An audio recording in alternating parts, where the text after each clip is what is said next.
তীব্র আকার ধারণ করেছে গ্যাস সংকট। একদিকে বাসাবাড়িতে জ্বলছে না রান্নার চুলা, অন্যদিকে সিএনজি ফিলিং স্টেশনগুলোতে ঘন্টার পর ঘন্টা অপেক্ষা করে মিলছে না কাঙ্ক্ষিত গ্যাস।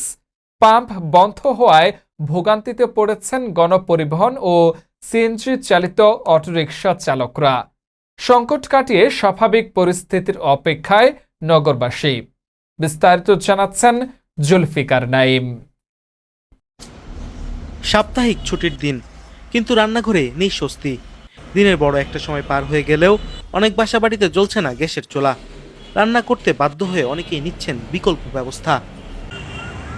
সংকট শুধু বাসাবাড়িতেই নয়, ছড়িয়ে পড়েছে রাজধানী পরিবহন খাতেও। সিএনজি ফিলিং স্টেশনগুলোতে ভোর থেকেই দীর্ঘ লাইন, কিন্তু পর্যাপ্ত গ্যাসের অভাবে অনেক পাম্পই দুপুরের আগেই সরবরাহ বন্ধ করে দিচ্ছে।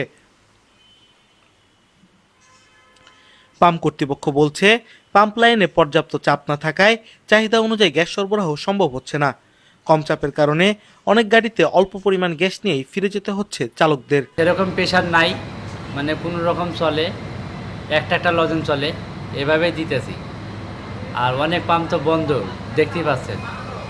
দীর্ঘ সময় লাইনে অপেক্ষা আর অল্প গ্যাস পাওয়ায় আয় কমে গেছে সিএনজি চালকদের।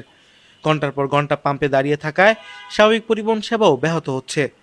গ্যাসের এই বহুমুখী সংকটে ব্যাহত হচ্ছে নগরবাসীর দৈনন্দিন জীবন। দ্রুত সংকট কাটিয়ে ওঠার আশ্বাস থাকলেও বাস্তবে কবে পরিস্থিতি স্বাভাবিক হবে সেই অপেক্ষায় সাধারণ মানুষ। জুলফিকার নাইম, প্রতিক্ষণ বাংলা, ঢাকা।